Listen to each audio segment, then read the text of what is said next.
Welcome back to the podcast. On today's episode, we have Darlene Mueller and KayDee Hallert of Better Homes and Gardens Real Estate Equinox. And we're going to talk about Eugene's real estate scene. We're going to bust some myths, and we're going to talk about where's the best burger in town. Stick around. What's up, Eugene? You're listening to the Eugene Morning Hustle podcast, brought to you by the Eugene Area Chamber of Commerce. We're your hosts, Brandon Miller and Ivan Torres, and like us, we know you'd like to know what's going on in your city, socially, economically, civically, and culturally. From events to guest interviews and professional and personal development tips, each week we bring you stories of local business owners, advocates, leaders, and everyday Eugenians sharing how they've strengthened their roots to reach a little deeper in our community and how you can too. So I'm KayDee Hallert. I've been a real estate broker for 18 years. I absolutely love helping buyers and sellers through a transaction. It's like the biggest thing that they're ever going to do in their life. And it's really empowering to help others achieve that dream of home ownership. There are a lot of pitfalls and there's a lot of things you have to know. It's a very complicated process. And my biggest joy is explaining how it all works and then hand-holding people through the process. Awesome. Darlene? It's always hard to introduce yourself. I don't talk about myself enough. My name is Darlene Mueller. I am the CFO and one of the company owners of Better Homes and Gardens Real Estate Equinox. I moved up to Eugene in 2017 and immediately fell in love with the area. There's so much here. It's so vibrant, and I couldn't get away after I graduated with my master's in music, clarinet performance from the University of Oregon. Naturally, I had to get a real job after doing that. So I landed at Equinox Real Estate and have just had so many opportunities to sort of dig my roots into everything and just to kind of bounce off of KayDee's, where she's passionate about homeownership. I'm passionate about helping brokers realize the full capacity and potential of their business growth. And I just love working with people. I love helping people. That's where I find my passion is. Let's dive in and learn a little bit more about what the buzz in Eugene about real estate. So what is the home buying scene? I know there's a lot of stuff out there, and it's really hard for a lot of people to really figure out what's real and what's not. The reality in the market right now, it's kind of a mix. We have a larger inventory than we've had in many years, but it's still a bit of a seller's market. So some homes are getting multiple offers, and some homes are just sitting there waiting for a buyer to come in. And why is that? Part of it is pushing the price a little bit. When they go to list their home, they want maybe more than what is appropriate for that home. Also, price point plays a lot into that.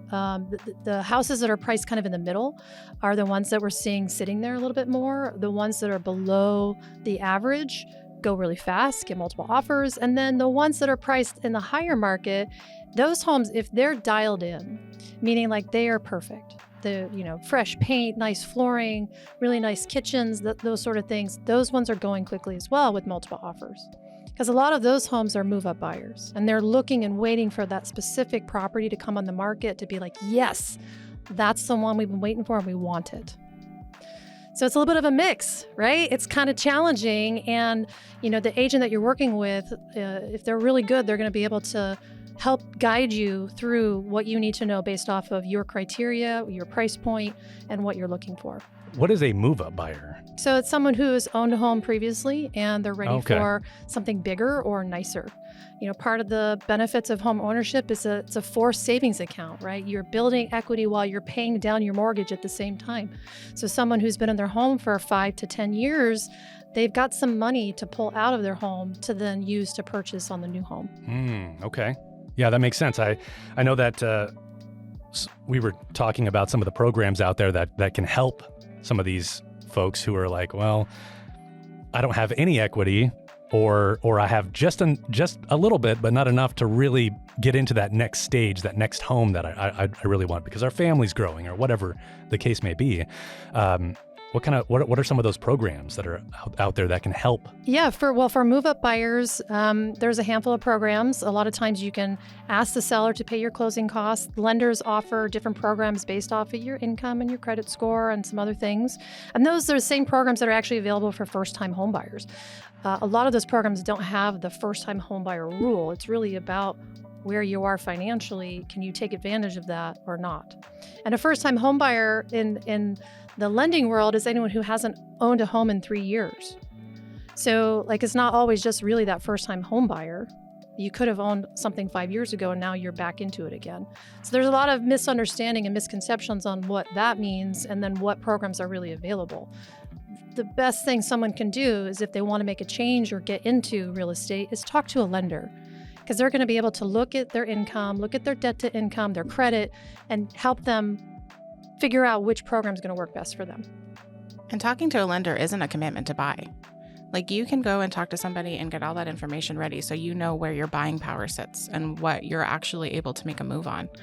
I'd like to speak a little bit to the program that I participated in whenever I just bought my home back at the start of 2022. Closing was February 14th.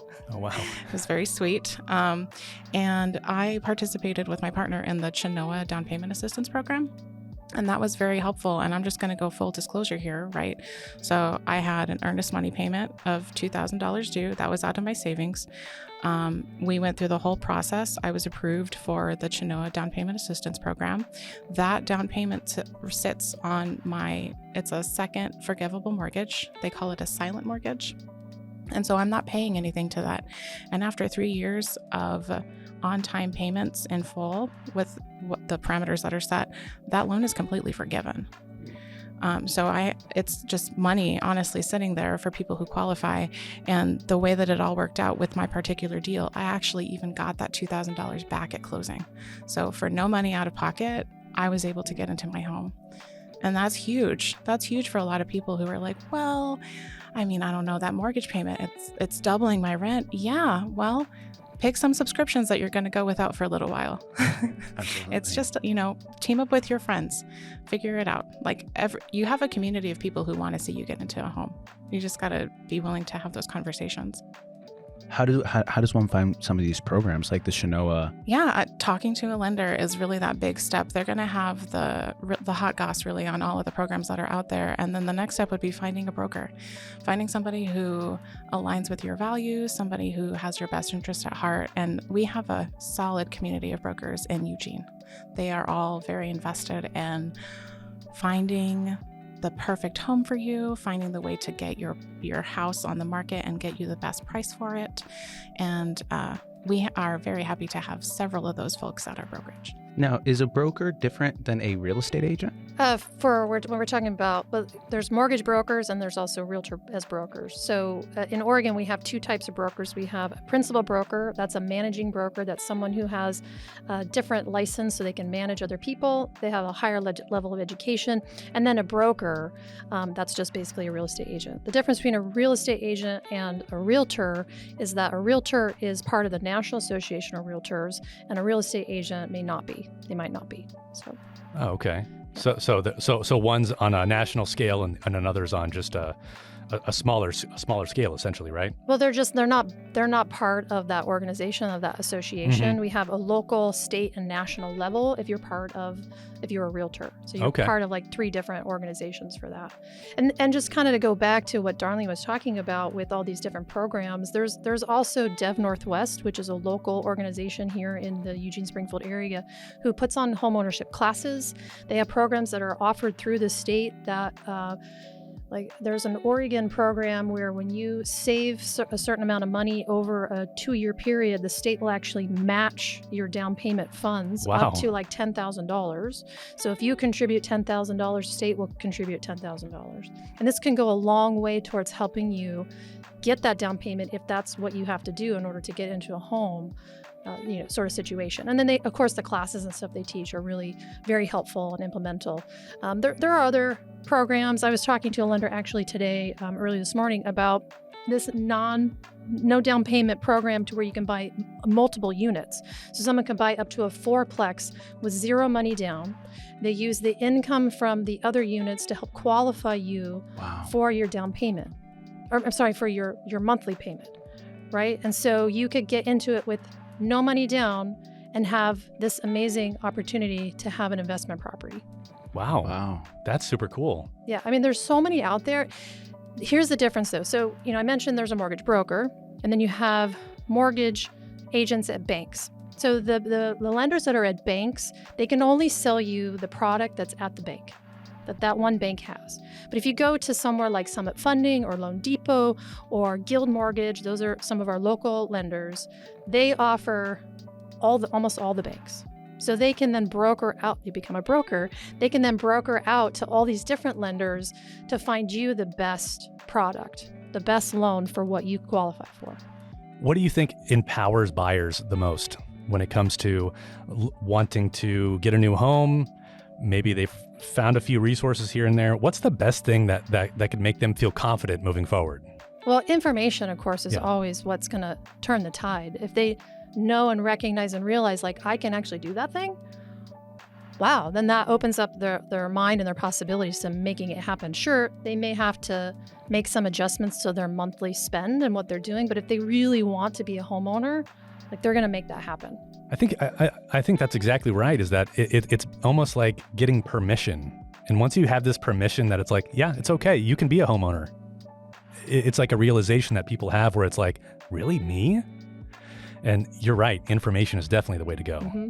No, not everyone should be a homeowner, let's be real, right? Sure. There's a lot of responsibility, liability that you're taking on by being a homeowner, because if something breaks, you're the one that has to pay to fix it, right? Yeah. And so that can be a little stressful for some folks. And if you don't fix it and you're ready to sell that house, guess what? You still got to fix that thing. And if you've neglected it, it just got worse.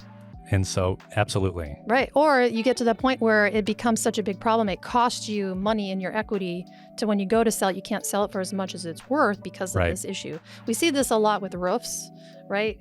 There's a lot of times where a roof has to be replaced as part of the transaction and the deal just because it's not in good enough shape. Roofs here in Oregon last about 22 to 23 years. They don't last 30 years. We get too much rain and hail and other weather to compromise those roofs, since they just don't last long enough. People always think, oh, I put it on 25 years ago. Oh, like it's at the end of its life. So we gotta figure out what we're gonna do with that. What's something that those homeowners can do to be proactive about that and make sure that, okay, when it's time to be like, hey, we're ready to sell our home, what are some things that you should have put in place so you don't have, to take a hit on your home when you're ready to sell it? Oh, well, maintenance to your home is like the most important. Painting it every 7 to 10 years, cleaning the moss off the roof every couple of years, going up. There's this stuff you can sprinkle on we get a lot of moss here. Yeah, right? We do. So there's some stuff you can put on there, cleaning your gutters to make sure that they're not overflowing, because then that can back up and create roof issues. There's maintenance, right? That's just some basic maintenance. If you keep up on that, it will really help maintain your value. A lot of times I talk to buyers and sellers about like things that you're going to do to your house are just to maintain it versus improving it, right? There's lots of stuff we can do to improve the value, new kitchens, new bathrooms, new flooring, those sort of things, but there's some stuff we have to do to maintain. And I get, and that's part of the whole liability, right? And the stress of like, oh gosh, should I be a homeowner? So I get that part too.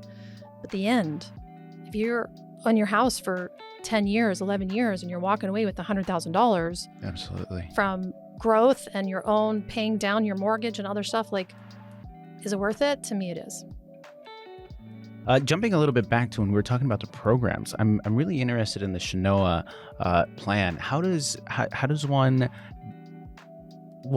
and this could be too fine detail, but like, what would be some of the qualifications to get into some of these programs? Sure. We provided a couple of links that I'm assuming are going to be included in the description. You can sort of browse around that site to see where you find the program that might be more suited for where you actually qualify. And then the next thing would be, hey, call a lender. I saw this on the website. I want to know more about this program. What can you tell me about it? Because they really are the capstone of information when it comes to those programs. These programs really do create the possibility for somebody that's just like, man, how could I ever come up with 20% of $200,000? So. Well, she's mentioned the no money down programs that we have, but the reality is 3%. If you don't qualify for the non, down payment loans, then 3% for conventional for some buyers, 3.5% for FHA. If you're a VA buyer, that's zero money down. That's one of their benefits of being a veteran, is that they can get a home loan with no money down. So you don't have to have 20%. That's also a misnomer, right? Where people think like, I don't have enough money saved. Like, well, maybe you got some money saved. Right. Like even for Darlene in her situation where she had 2,000 and she got a lot of that back, you know, part of the buying a house is you're going to do inspections. That's going to cost you about $500. You're going to pay for your appraisal. That's going to cost you another $1,000 to $1,500, depending on the size of the home and situation. So there are some upfront costs that you want to do. And like, let's say you do an inspection on one house and you're like, oh my gosh, there's way too much stuff going on here. We don't want to buy it. This is too scary, which is fine. You've spent $500. Now you're on to your second house. You have another $500. It's your insurance to like make sure you know what you're buying. Kind of deal. So someone who is under contract a couple of times, they may end up spending that $500 a few times. Right? So it can be challenging in that sense. But again, there are a lot of opportunities. We haven't even mentioned USDA. USDA is a federal-backed loan. It is zero money down, and it's geared towards country properties. So in communities with less than 10,000 people, you can use a USDA loan. Does that include like construction loans as well? No, those are already pre-built, and it doesn't include manufactured homes on their own land as well. Okay. You know, one of the other challenges here in Eugene is the price. Yes, right. Absolutely. We were going to get there. Okay. We were like, all right, we're going to get to this price eventually. but yes, it's changed. It really has. The price has changed in the last 10 years. Even just less. through the COVID and all that sort of stuff, we had a huge increase in value, went over 20%. So someone who bought a home in 2020 for $300,000 is now worth $425,000. Yeah. Right? That's a huge difference. Our average sales price is around $450,000. We get people moving here from the Midwest or other states around the South. It's a little bit of sticker shock because they think that they forget, we're not Washington, we're not California, but here in Oregon, we're kind of in that vein, right? Yeah. We kind of have that same value and it holds. So because of the home prices, rent is also an expensive thing for folks here as well. When it comes to monthly rent versus a mortgage payment, is there any similarities, or are we looking at you're going to have to pay more with a mortgage, or you're already paying high enough rent, you might as well just buy a home? That's kind of where I'm going. Like, I see lots of stuff being offered for $2,000, $2,500 a month for rent. Right. Holy Toledo! Like, that's a lot. You could definitely have a mortgage for that. Right. And it's a savings account, right? Just like you mentioned, it's a mortgage. You're building equity, and so at some point, it's either paid off, and that's fantastic, or you can use some of that equity to move up. Mm-hmm. Yeah, most people don't actually stay in their houses for 30 years, right? And a lot of times, the first house you buy, like that's just your starter home. What's the average? Do you think? Well, the average right now is 11 years. It has gone up. In years past, it has been 5 to 7 years. But I think with the rates that people were able to get a few years ago, with them being in the 2s and the 3s, people are like, I'm just going to chill. I'm just going to sit here and wait because I can't get the same house for the same price right now. If they were to move, right? They would probably be paying more for less. Yeah. Right. So a lot of people are just hanging on. So because of that number has increased to averaging about 11 years. So you had mentioned that we're in this state of we've got homes, but we kind of don't have homes, right? At the same time. So how is that impacting people that are moving to Eugene? A lot of times people are coming here like they want something specific, and it's just not a lot of choices. Mm-hmm. Like what's here it's what they don't want. So that's part of there's a little bit more inventory than what we've had in the past, but at the same time, the ones that are like really good, they go really fast. So I know when I bought my first home here in 2017, that's kind of what I saw in a few occasions, was that the ones that I'm like, oh yeah, that's the one. I'm going to think about it overnight. Gone. And that happened several times, which was very deflating. And so did the inspections and things like that, to then settle on, are the bones good? If the bones of the house are good, I will fix it up. I will do whatever I need to do because I just want a home, right? And that's what ended up working out. So speaking of that, do you have any tips for people that are like dead set on their dream home, but maybe some advice as to, well, I understand that you want your dream home, but maybe look at some of the other things that you could possibly do that maybe you could fix it up over some time. Maybe you could, change a few things so you could get there so it's comfortable. And then eventually you can sell it and find that thing that you want, right? Definitely. When I'm helping a buyer, we talk a lot about options and things they could do. And because I've been doing this for so long, I have a pretty good idea too of like what it's going to cost to do something, Sure. to do an addition, to do a slider door instead of a window, or to upgrade your kitchen. Like I've personally done some of those things myself.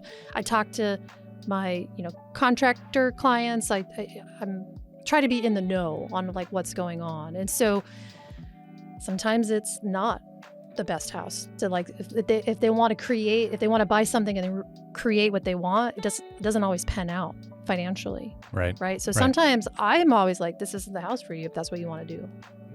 And sometimes they just have to wait, and that's the reality.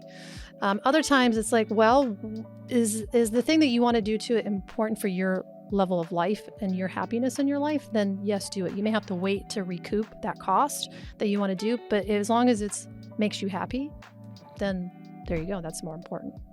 Well, and that's good. I think that's a demonstration of really working with somebody is just give it to them straight. Sometimes it's not worth sacrificing something, because you're going to live in that house for a while, right?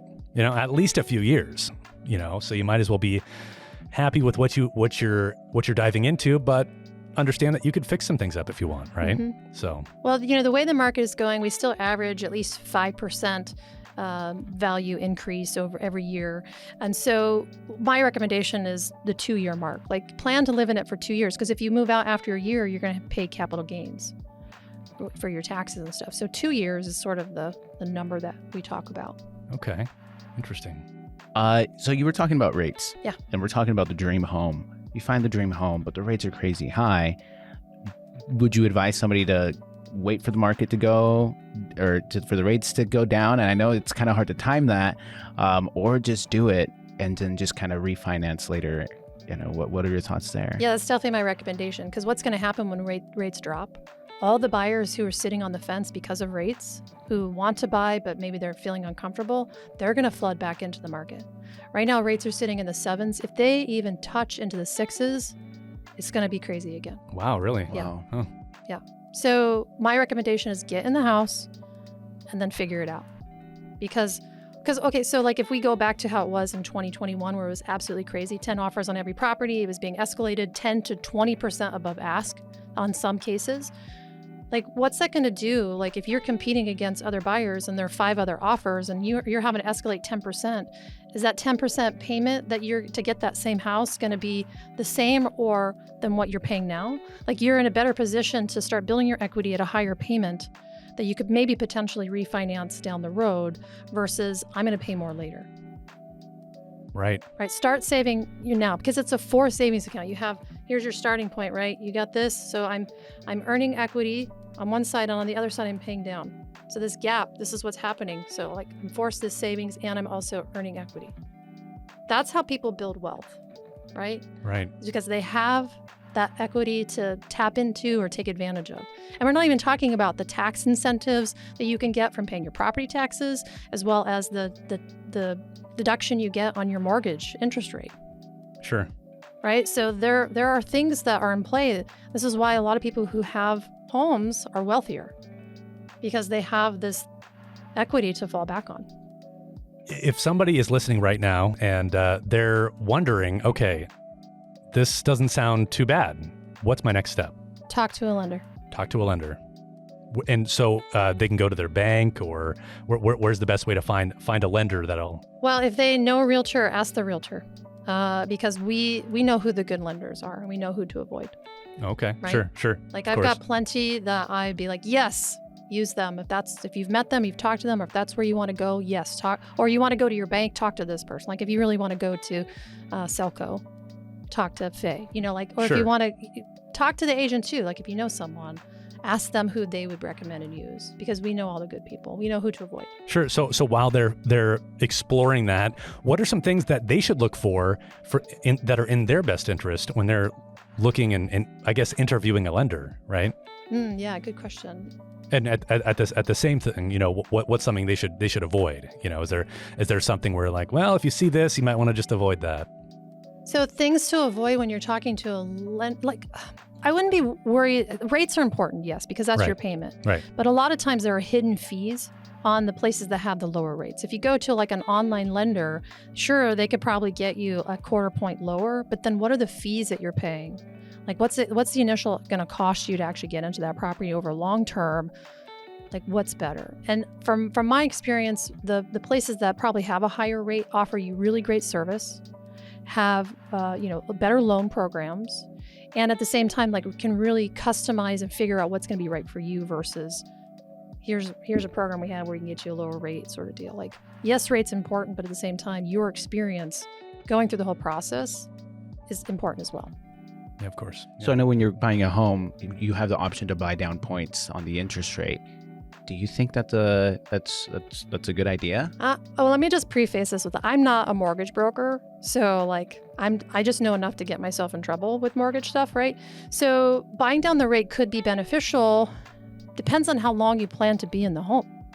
If your plan is to be there for 3 to 5 years, probably not. If your plan is to be like, no, I really plan to be in this house for 10 to 11 years, then it probably does make sense to buy down the rate. So it's really going to vary. What are some myths out there that you're hearing that you're instantly like, nope, that's not true? Well, I do hear it's the worst time to buy a home, and that's just because of the rates being so high. But I actually feel like right now there's this pocket window where it's a really good time to buy because if and when, like probably when Yeah. the rates get into the 6s or lower, it's going to be crazy again because we don't have enough homes for our area. Eugene Springfield is behind by about 4,000 homes. Wow. Or they call them doors. So if you hear that terminology, that's what they're talking Oh, I about. haven't heard of that. Yeah. They're building a lot of apartment buildings, which is great. That helps a lot, but that doesn't help us with home ownership, right? So what about building homes, the expanding, our reach? Is that something that could ever happen or? possibly, yeah. Oregon, many years ago, they really, the way they structured their land use laws was really tight. They were against growth. They did not want to grow. And because of that, that's the repercussion that we're feeling now with not being very big, right? You go to Boise, you go to some of the other cities that have had big, huge booms and growth, is because they didn't have these same laws and rules behind building. It costs a lot to build here. So land is expensive. The urban growth boundary is very tight. They need to expand that to allow us to grow out. But once they do that, there's a lot of systems and infrastructure that has to come up. Things like roads, Yeah. grocery stores, mail service, sewer, water, schools, like those sort of things are tied to the infrastructure, right? Like if all of a sudden we have a huge new community out in Santa Clara or West Eugene somewhere, we need another school, right? Absolutely. I think you really hit something there because a lot of the argument is like they just need to more homes, build more homes. But what you're saying is that there's a lot more to think about than just building more homes. It's this infrastructure you're talking about. Yeah, definitely. Communities and city council and other people who have been part of our community and our county and that sort of stuff, they haven't been interested in growth until more recently when they realized like, oh crap, we have a problem, right? We have a housing problem. That kind of like not in my backyard sort of deal has happened often where like people have suggested some change and some other things, and you have people who are home wealthy, like where they've been in their house for a long time. I don't want to say boomers, but like some older folks, right? Who are just sort of like, well, I don't want that in my community. And so those are the folks that were showing up to those city council meetings and opposing growth. And the reality is like the people who really need it weren't able to get to those meetings to vocalize and be present to say like, help, we need more housing and we want it. So that's kind of thrown off the balance and now we have the repercussions of not growing. Right. That's what we're seeing are the higher prices, and we're seeing just the availability being an issue. Right. Supply and demand. Like that's really right. what's happening, right? People complain about the prices, they complain about rent. I get it. Like rent is ridiculous. I'm shocked sometimes. Like, what? How much do they want for that piece of crap? Like it's just like really. Sorry, I have a potty mouth. So I'm disappointed. But the reality is like they need to have some sort of like reality check, and that's kind of what happened just recently. Yeah. Yeah. So this might be a really higher level issue or question, but how do you fix that? And I know, like, the four of us here, we're not going to fix this problem right here, right now. But what, to create more housing, more community, where does that lie? Well, I really feel the state, this is a state level as well as local, county, and then city, right? That's just kind of how it breaks down. They need to allocate more funds to growth. They need to allow growth to happen. They need to make permits and the building, the codes, and the other stuff easier to manage. That way we can see more houses being built. Like, we have all these big houses on these little lots being built instead of multifamily homes or duplexes or fourplexes where people can actually own. We have hardly any condos here. Like, it would be nice to be able to have a $200,000 condo. Like, not everybody needs a house with a yard. Sure. Some people just want to I want to build equity. I want to own my space. I want to have control over the paint colors on my wall. Right. That would work in a condo, right? Absolutely. And we just don't have enough of that. So the growth needs to happen in multiple different ways, not just we need more houses. Sure. We need some options. Yeah, no, I hadn't thought about that, but condos, yeah, it's a way to have ownership, build the equity, and change up your paint if you want to, and not have to mow the lawn. That's right. That's right. Yeah. So, I think just coming from that perspective, it takes money. Sure. To make this change. And I think the state just needs to allocate funds. I don't know where that's going to come from because that's not what I do, but that's the reality. Is it takes money for growth in any situation. So that's what needs to happen. Well, condos, houses, and manufactured homes. Each one has its pros and cons, but whenever I was searching for my first home, I was under the impression manufactured homes is not where you want to get into because then you can't pull equity and stuff like that. Well, unless you have a certain program. What are your thoughts on that? Because I was really pushed away from those ads that had any manufactured homes, or condos weren't on my list. Manufactured homes we have a lot of here, which is so wild because it takes up so much land. You could do so much more with what's available to condos and other stuff. Anyway, there's two different types of manufactured homes. There's ones that are on its own land. They're attached to the land legally. They're deeded to the land, so they're there. Those are similar to a stick-built home when it comes to value. It's a little bit lower value because it's a manufactured home. It's, made in a plant somewhere and then put together on site. And then you have manufactured homes that are in a park, which are on leased land, and there are park rules, and you got to follow through. You have to qualify for all of that. Those are typically less expensive and more affordable. But because they're not on its own land, the value of those is harder to hold. But I'm seeing there has been some improvement. There's been some other things. But again, it becomes like a forced savings account.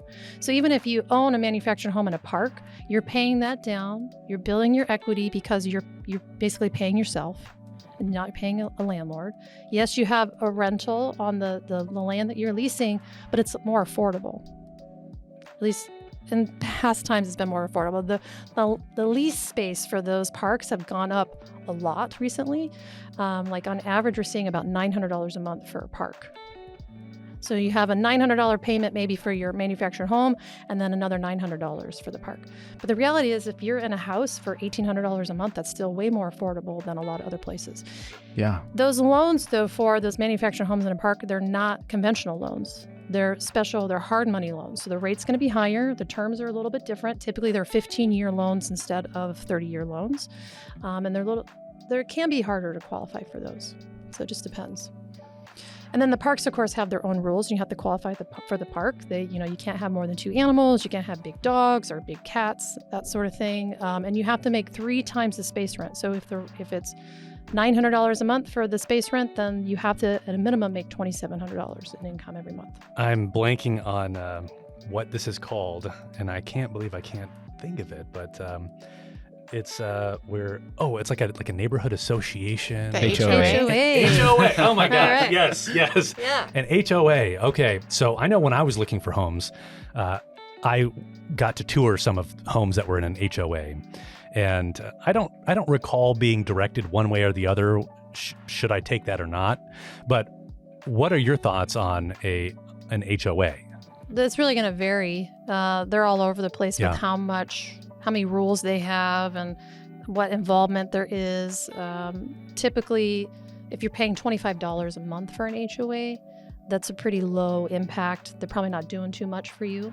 If you're paying $300 a month for an HOA, there's going to be high expectations, there's going to be a lot of involvement in that HOA. Right. So Sure. it really depends. There are some new subdivisions that have an HOA, but that is really just for them to collect funds to take care of some of the shared yard or the shared landscaping that's there. Typically that's what that's for. And they don't have rules on what you can or can't do in your association. Sure. So it's really going to vary.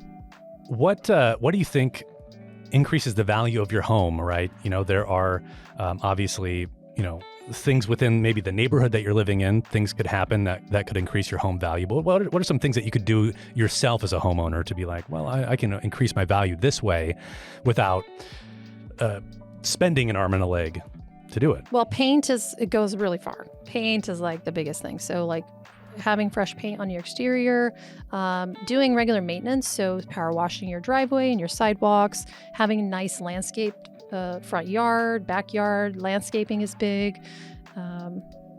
Like those are things that just right off the bat are like easy to do. Like it's kind of laborious, right? To go out and do your landscaping and power wash and all that sort of stuff. You can rent a power washer if you can't afford to like go and hire someone to come and spend $500. You can go rent one at Beehive or Action Rental for $100 for a weekend, and then work through it. There's lots of ways around it. And same with landscaping. Like you don't have to hire someone to come in and do it. You can do it yourself. Yeah, and it may not have to be as elaborate as the word landscaping, right? Correct. It could be something, mow your lawn, pick those, pull those weeds, right? Do it on a regular basis. That'll go a long way. So that's the exterior. On the interior, again, paint. Paint is like the easiest thing that you can do because it makes it fresh and clean and maybe appealing, sort of deal. Fixtures are big, so updating light fixtures and door handles, doorknobs, those are fairly inexpensive. That's an easy way to do stuff. Flooring, depending on what you've got going on. Those are inexpensive. Window treatments, that kind of stuff, like real just basic things are inexpensive ways to update. I would have never thought paint. No? I would have thought of like remodeling the kitchen or trying to do something else to push up the value like that. But that's a very simple, I guess. I mean, it can be simple. Right. And you can paint cabinets, right? Mm-hmm. Make them like very trendy kind of deal, and just changing out the knobs.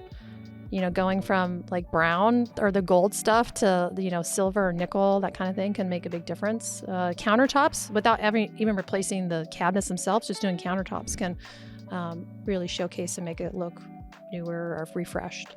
Is it better to do things like that versus doing like an allowance, right? You give an allowance to, when you're selling the home, like, I don't know, you got $5,000 for flooring or the kitchen or whatever, instead of just doing it yourself. What's better? Yeah, it varies, right? Because what all has already been done. If it's just one thing, doing a credit or some sort of, it will prepay for some flooring, that kind of thing. If you go in and put a new flooring in a property, the challenge you run into is you've picked the right stuff. Because buyers are all over the place. Some like hardwood, some like laminate, right. Some like vinyl, some like, whatever. And if you are just going with cheap carpet, like the likelihood of them pulling that out is pretty high. Maybe they don't like the color. They don't like brown. Right. My husband and I purchased our current house in 2022, and the sellers had put new carpet all throughout. We ripped that up before we even moved in. Oh, yeah. Because we wanted hardwood. Right. So, sorry, sellers. You should have just left the crap stuff. But I don't know if it would have been as attractive. So the challenge is like, is it still attractive? Right. That's the hard thing, because it's like, yeah, sure, we could put the new stuff in to make it look nice, but what if you wanted hardwood floors and that's what we had before? Right. Or the challenge we run into the most is like buyers have a hard time looking past some things. Right. And they also calculate that it's going to cost more than what it costs. So like they see a repair or see an issue and they're like, oh my gosh, it's going to cost me $5,000 to repair that. And the reality is it's probably $1,000. Right? They tend to double, triple like what the actual cost is going to be because they don't know what it's going to be. What do you think about staging a home? Staging is great, especially if in a property that has kind of a weird floor plan or layout and the people are trying to figure out what would I do with this space. That is very helpful. If it's pretty straightforward, then not so much. Sure. But the idea is to show you how it works, right? And how you can see yourself in the space, right? Yes. That's the whole point of staging. Yes, correct. But if a home, obviously, if it just makes sense and it flows nice, then there's no reason to. That makes sense. What I've done for people who are living in their homes when it's on the market is I brought in a consult, someone who's a stager who can help with the designing and stuff, and be like, okay, Mr. and Mrs. Seller, we're going to keep your stuff, and I want you to move this dining set to here. We're going to move it back to the dining room, and we're going to reconfigure. You're going to use your own stuff, but we're going to maybe put it in different places. So then it saves on cost, and you now have this perception of walking into a home that's like, ooh, it's dialed in, right? And that's really helpful. Again, the ones that are dialed in are the ones where buyers are like, yes, I want this, whatever that is, right? So for somebody who's going through the buying process, who picks the appraiser? Oh, the lender is the one that's going to pick the appraiser. So each lender has a panel of appraisers that they use, that they've vetted and trust sort of deal, and then they're the ones that actually do the appraisal for the buyer. One of the things that I've been seeing quite a bit is like finding mold inside of houses. Are all appraisers looking for mold? Appraisers are typically, they're doing a visual inspection of the property. It depends on your loan type. For FHA buyers, VA buyers, they will go in the crawl space, and they're going to also go in the crawl, the attic, to look for issues or concerns. Conventional loan appraisers don't go to those two spaces, so they're just going to look for obvious things. If there's stuff in a closet, they're not opening up the closet and pulling stuff out to look in the back. This is an appraiser that we're talking about. Sure. A home inspector, though. They would do that, right? Yeah. For sure, right? That's why we do the inspections first, and then once we're good with moving forward, then the appraisal gets ordered. So typically, though, if a deal is going to fall apart, it's during that inspection period, because we can't come to an agreement. There's too much for the buyer to be like, even if they fixed it, I don't want it, or we can't come to terms on a repair. Yeah, I think I went through something like that with an inspector where it was like, one of the places had water damage, and we're like, I can't risk it. We moved on to something else. So yeah, that's thankfully none of the homes had mold that we inspected, but everything is repairable. Everything is repairable. It just absolutely. costs money. But do you want to do it? Yeah, that's right. Do you want to be the one responsible for it, or do you want the seller to take care of it? And it can be a gamble, Yeah. right? I mean, because it's like, sure, we could go with the house that has the mold or the water damage or whatever the thing is, get it fixed, do the thing, and then we have the home that we like. Or we gamble it and say, maybe we'll just take another week and look around and see what else there is and lose out on that one, but then find out that there's a B home, and it's also got water damage, so we got to fix it anyways, and whatever. It's a gamble, right? Yeah, definitely. But, inspections are your biggest aha, like, do I want to move forward or not? And home inspectors are human. They make mistakes. Sure. Just like everyone, things get missed, or sometimes, they can't open up walls. Right. A lot of them use cameras that are like infrared, so they can kind of get an idea. Is there any moisture? Is there any weird hot spots or anything like that to like try and figure that out? But for the most part, like if they can't see it, they're not gonna be able to call it out. So, yeah. Oh, yeah. Well, through the Better Homes and Gardens Real Estate, we have a program for when sellers are putting their house on the market, and they might have some things that would help improve their property, like carpet, like flooring, or paint, or some minor water damage, some things that would make it better for their home to sell. As long as they have equity in the home, we can use this program to help them, and it doesn't cost them.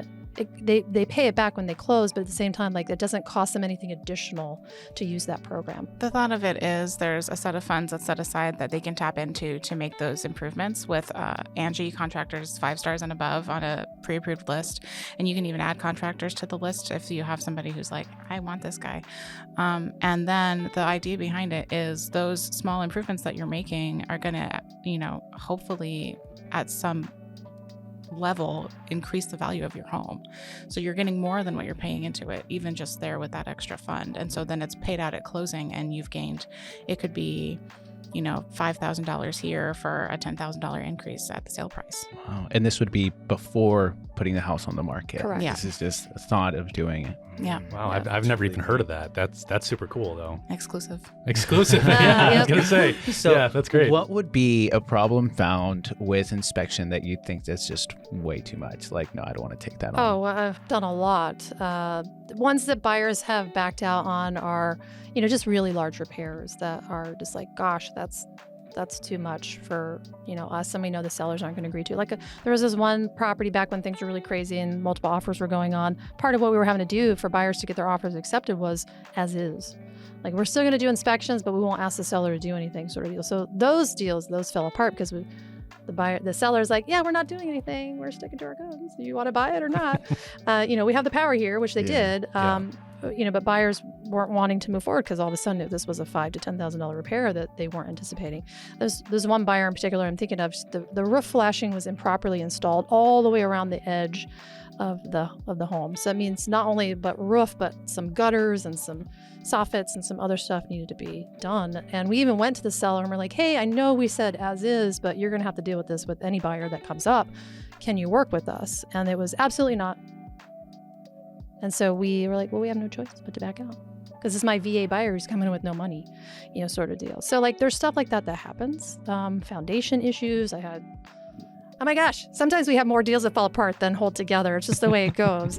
And we just keep trudging forward to find that right property for folks. Yeah, but there's just a lot of things. Roof is usually the one, but we can work through a roof. A roof just needs to be replaced. That's easy, right? It's all these other little complicated. There's a water issue, but we don't know what the deal is. We can't identify where the water's coming from, right? We don't know what that is. So that a lot of times that's like, yeah, that's too much. Water is really bad here in Oregon. If you don't know, it rains a lot here. Yeah. Gets into all the nooks and crannies. Yeah. Yeah, water will find a way. It will. Every time. Do you see any reasons why somebody would not want to work with a broker? Well, there are always advantages to working with an agent because we're licensed, right? We know the ins and outs of the buying process. We have the contracts. We know how to negotiate. Honestly, I don't know why someone would not want to. Maybe they think that they're able to get a better deal through the seller. Typically, the way it works is the seller and the listing agent set commissions. And then the listing agent shares the commission with the buyer's agent. So if there's no agent on the buyer's side, that seller is not obligated to share any of that commission. And all of this is actually probably going to be changing in the next couple of months because there's a big settlement, an AR lawsuit, and other people are talking about that. But right now, and not much of this is going to change. It's that the seller is allowing part of that commission to be shared with the buyer's agent, right? And so I've had people approach me and say like, hey, I want to buy this property, but I don't want to work with an agent sort of deal. Well, I don't like doing dual agency. There's no way for me to represent the seller exclusively. I have a fiduciary duty to that person. I met them first. There's no way I can have also a fiduciary duty to you. That's not possible, right? Sure. So I represent the seller exclusively. And now you're going to be unrepresented.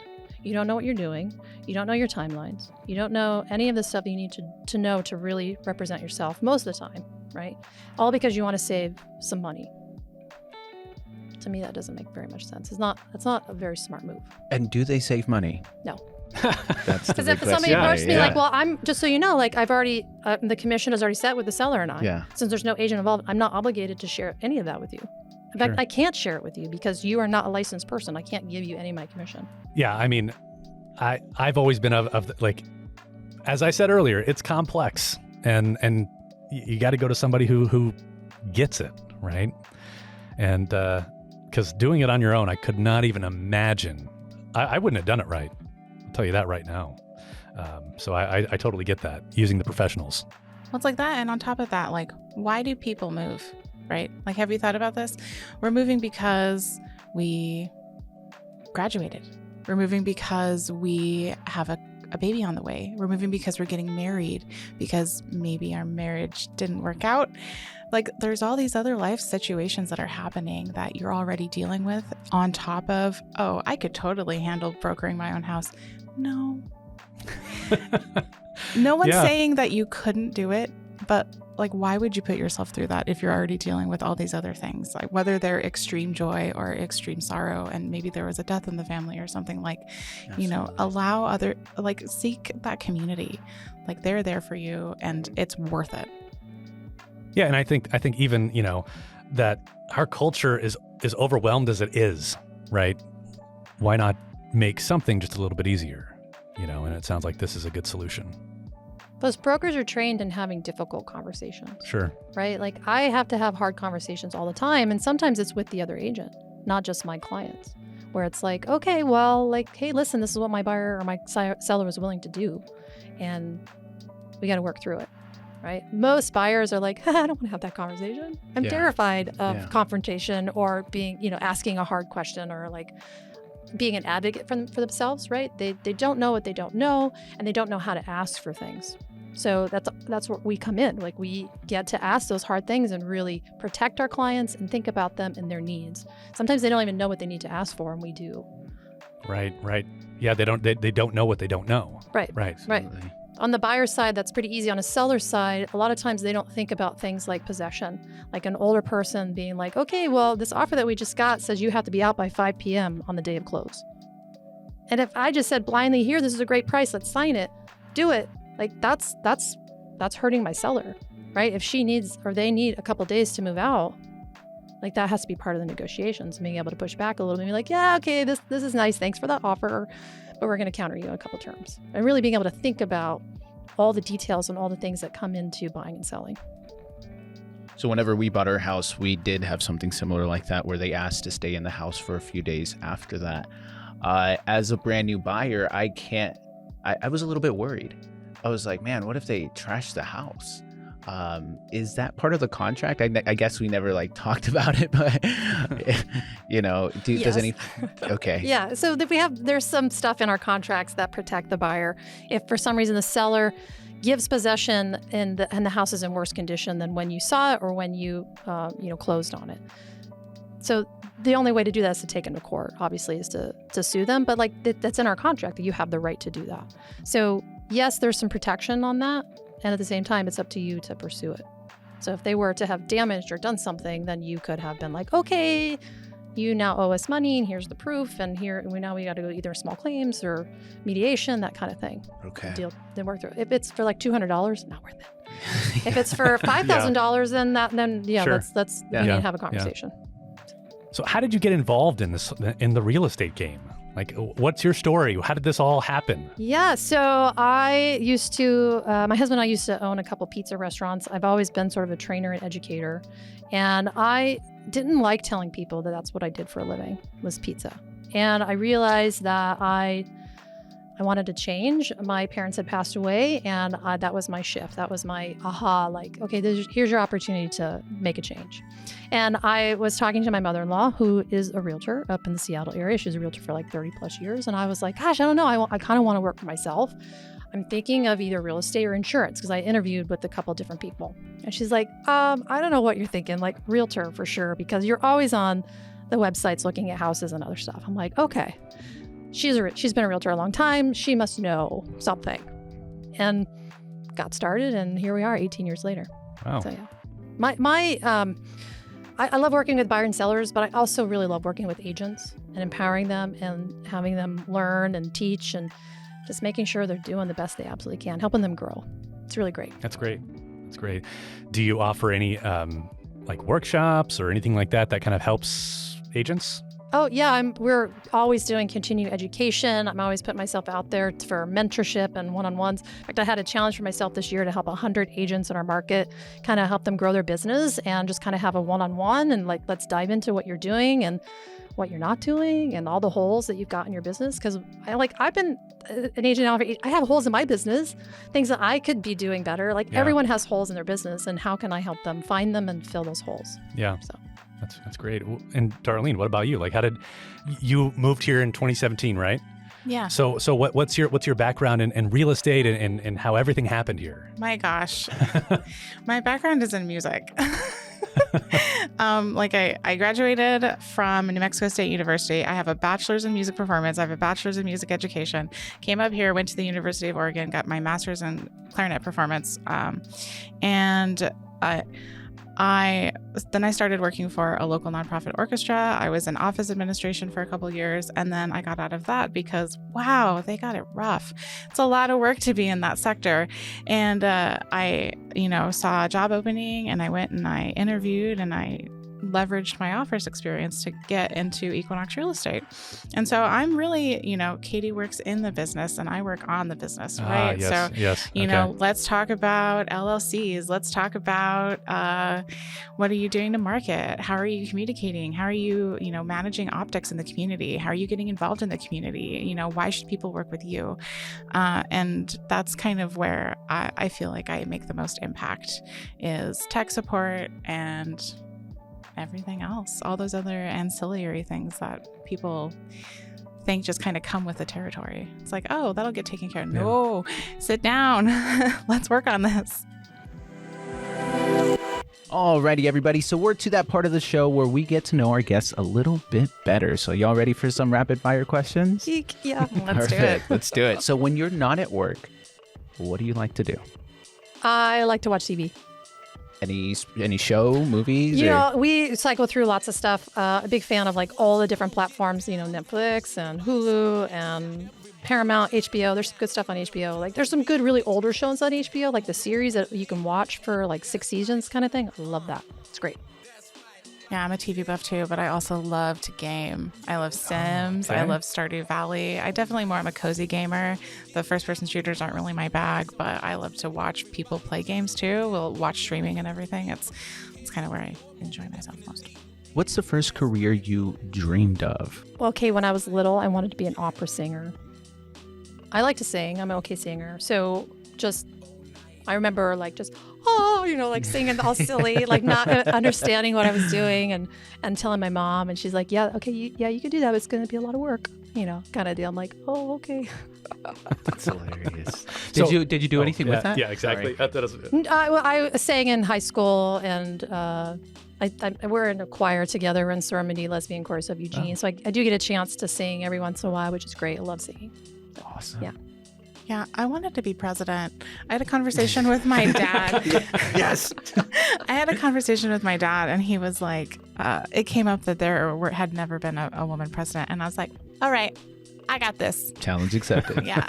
And that's kind of been my whole mantra going forward. It's like, oh, what do you mean I can't do that? Done. I love that. So, same question that Ivan asked. Are you doing anything with that? Well, you'll find me on the ballot for it. No, not right now. Yeah. What is one thing that surprises people about you? Oh, I meet a lot of people online through like video and other stuff, and I always get the, oh, you're much taller than I thought. I'm like basically 6 foot, so like people are always like, oh, yeah, no, you're taller. That's the surprise. It's so funny because my recent conversations with everybody have been in the real estate world. And so I have never really had the opportunity to be like, oh, by the way, I'm a professional clarinetist. And because they're always like, what are you doing in real estate? I'm like, yeah, well. Do you still play? I do. Yeah. Yeah. I play for myself. I play in the chorus. We have a show coming up May 18th. Oh, May 18th. And so I'm playing in that show. And I've done things around town. I've played with Oregon Contemporary Theater when they did Fun Home a few years ago. I've subbed with the Eugene Symphony. And I enjoy performing. It's a passion of mine. Sorority Lesbian Chorus of Eugene. We're playing at the Holt Center on Saturday, May 18th. I believe the show is at 7 p.m. and tickets are still available through the Holt Center website. It's called Return to Broadway. Yeah, so Broadway Okay. themed. Yeah. Should be fun. I've been in the course for over 10 years, and so a lot of it is themed toward LGBTQ support and community and just making sure our voices are heard. What is the best advice that anybody has ever given you? Righty-tighty, lefty-loosey. Wow. Yeah, that's a good one. That's a good one. That is so good. I can't follow that. That's a hard one to stand up to. My mom had a saying. It was, don't follow your dreams, make them happen. And that's kind of been something that sits on my brain. It's like, what's stopping me from doing this? It's me. I'm the one. So. Yeah. What a way to take action. Yeah. Or to get you to take action. So that's awesome. Any books or podcasts that you're currently reading or watching or listening to? Oh, we just started a book circle at our office. And so we have the How to Win Friends and Influence People by Dale Carnegie. That's a good one. that one. Yeah. And then the other one was Improv. Improv Wisdom. Don't prepare, just show up. Love by it. Patricia Madsen. I'm reading that one right now. Yes, we just started those to encourage our agents for growth, right? We all want to grow and be better than we are. Yeah, I don't remember what episode we were talking about it, but we were talking about improv in the workplace. And that improv isn't just for stage actors and film actors and things like that. Improv is our everyday life. What if I told you we're improving right now? We're doing it. We're doing it. Improv conversations. Yeah. Right. No. That's the tagline. That's the tagline. Yeah. You're going to want to listen to our new podcast, Improv Conversations. What's a hidden gem in Eugene that you would recommend to somebody who just moved here and you're excited to tell them and say, hey, you got to come to this place. It is a hidden gem that I absolutely love. It could be anything. It could be a park. It could be a restaurant. It could be a brewery. It could be a retail establishment. It could be anything. I was born and raised here, right? So sometimes it's hard to remember like all the exciting things that other people would find exciting, if that makes sense, right? Absolutely. Just because Okay, we've been here a sure. long time. But I find when you go to Alton Baker Park, how they have the planets, like you go a little distance and there's some different planets and correlates with the size and how far apart they are. And then just kind of walking over the bridge. It's kind of nice. I like that. I like food. I also like food. If you would have asked me this question 2 years ago, I would have said Cornbread Cafe. If you're listening, open back up. We have been so enamored with the food scene in Eugene. There is Morning Glory, one of my favorite morning restaurants to go to, breakfast restaurants. They have lunch too. Everything on that menu is fantastic and can be made vegan. Another restaurant that we love to go to is Izakaya Meiji, and they're reopening. So Yes. thankful for that. We love them. Well, speaking of food, where's the best burger in town? Ooh, okay. So I did a burger. Oh my gosh, what did I call it? My burger expedition. Yes. I did a big burger expedition where I went to over 60 burger restaurants or restaurants that had burgers and tried their burger. I tried their most popular burger just to make sure I got kind of like a good sample of what was out there. Because there's some places that have like 20 burgers. So like, which one do I order? Yeah. And I have a nice list of 10, my top 10, but I'll just talk about my top 3. So that was going to be North Fork Public House over there off of Crescent, so North Eugene. That burger was light and delicious. And then Agate Alley Bistro has a really good burger. That's a quirky, fun little place. If you haven't been there on 19th and Agate, they have other good stuff on the menu too, but the burger's great. And then the number one. Rye. Thank you. I'm like, why am I spacing on this? Rye. Oh my God. It was a very simple burger. Like sometimes simple is best, right? Yeah, Because right. it just had, some burgers had so much on it. It was hard to tell, like, where's the patty? Because you have all these Yeah, other complexities. right. This is very simple. It was just cheese, mushrooms, and the burger. So good. So good. The quality of meat was really high. It was great. So what spurred the idea to try all the burgers around town? I, as a real estate broker, there's a lot of content out there about how to buy real estate and why pick me to be your broker, sort of deal. And I wanted to do a series and keep doing some more series about me and just sort of like highlight me and my personality, who I am. And I like burgers a lot. Like my family gets tired of burgers. They're like, burgers again, Mom? So I'm like, well, let's start there. Right? Let's figure out where the good burgers are. And I'm going to be doing some other series like cider and macaroni and cheese and cinnamon rolls and maybe nice. some other things. So that's going to be coming out here soon. But I just wanted people to see me for who I am. Right? Yeah, I like to have fun. I like food. And also I'm an expert in Eugene. I grew up here, right? Like I know all these places and I've been to all these places and I want to highlight those places too. Well, I trust that because I've been on the hunt for the best burger since I moved here in 2017. So, Well, have you tried any of my list? I haven't. I haven't okay. actually. I No. Okay. I think there was one time like when it was 2018. The best burger I had up until that point was at King Estate, which was was like $25 or something like that. But it was delicious at the time. But that's the only one that really comes to mind. It's interesting. I found the ones that were like super, super expensive weren't necessarily the best ones. Yeah. The ones that were for me, like the ones at Agate Alley and Rye and North Fork, they were like $18 to $20. Yeah, totally reasonable. Good burgers. Yeah. So I'm going to do another video on like the best value Oh, based yeah. off of the rating and and then I'm going to do a fry one because I was also judging the fries in my videos and taking note because I love fries. Anything but potato. What's the name of your series and where can people find it? It's the Eugene Burger Expedition. And so if they do a search on TikTok or Instagram or Facebook, that'll pop up. It's Awesome. We'll link to it. Great. Yeah. Great. Yeah. Awesome. Wonderful. So we've got one question that we want to finish out with, and this is one that is really about you and the community. What message do you have for our listeners that you want to leave with them? It could be a call to action. It could be something to ponder. What do you got? For us from the brokerage, it's really like you don't know what you don't know. So start asking questions. And we are an integral part of our community. We want to give back and participate. Every home buyer and seller is definitely part of our community. Even renters are part of our community. And when we are able to share and give information, we're all going to be able to thrive together. Ditto. Yeah. I'm on the spot and I can't think of anything that's better than that. What is the best way to reach out to you? Reach out to your brokerage? Oh, well, we have our website, equinoxrealestate.com, and then we also have our main office number, and we're all available anytime. Perfect. Yeah, that's the nice thing about realtors is they put their cell phone online. Yeah. All right. Well, thank you so much for being here with us today. That was a great interview. Honestly, that was a great interview. I learned quite a bit. Honestly, I don't know why. Like, whenever you asked about the raising the value of a home, Yeah. I was like, obviously, you just do a whole remodel. Yeah. You were like, I don't know. I guess you just remodel the entire kitchen, and they were like, you just paint the house.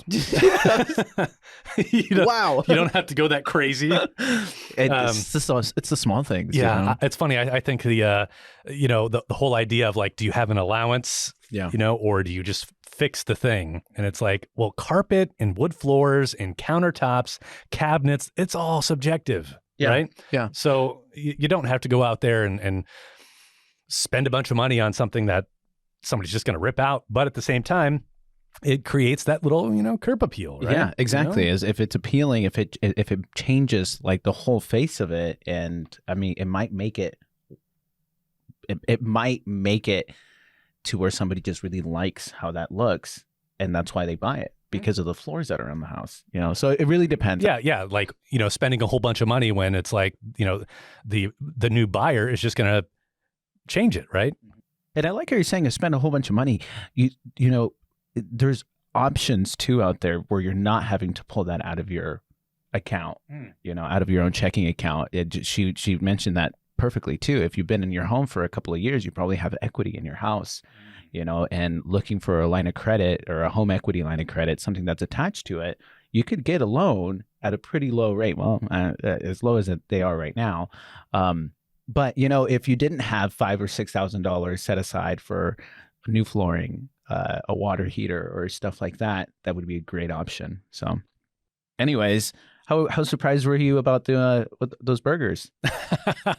Well, I haven't had those burgers, so I have to go try them because I've been on the hunt, like I said, for the best burger in Eugene. So now I've got a list. What's funny is like, I almost feel bad for being on this show, considering it's like Eugene, like it's in the name. And I've never heard of any of the restaurants that she named.